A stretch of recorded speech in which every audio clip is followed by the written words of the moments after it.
আজকে শেয়ার করে নিচ্ছি ফেয়ার স্কিন টোনের ওপরে কীভাবে মেকআপ করবে। মডেলের স্কিন টোন ফেয়ার হওয়াতে আমি ডিসাইড করি যে ফরএভার 52-র একটাই ফাউন্ডেশনের শেড ইউজ করে পুরো বেস করে নেব। আর আরেকটা ছোট্ট টিপস শেয়ার করি যে যখন ক্লায়েন্টের বা মডেলের দেখবে চোখের নিচে অতিরিক্ত ক্রিজ, অলওয়েজ স্টুডিও ফিক্স ব্যবহার করবে।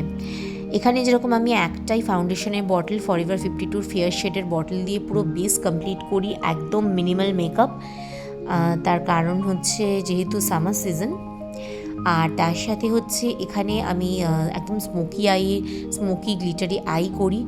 আর স্টুডিও ফিক্স দিয়ে চোখের নিচের ক্রিজ তোমরা ঠিক করবে। অনেক সময় কি হয়, আইশ্যাডো প্যালেটের নিউড শেড, যেটা মানে দেখে মনে হচ্ছে নিউড, বাট চোখে দেওয়ার পর অনেক সময় নিচটা যদি কালো হয় সেটা আবার তোমাদের ম্যানেজ করতে লাগবে।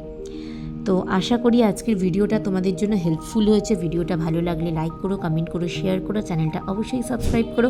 দেখা হবে আবার নেক্সট অন্য কোনো নতুন ভিডিও নিয়ে। Till then by.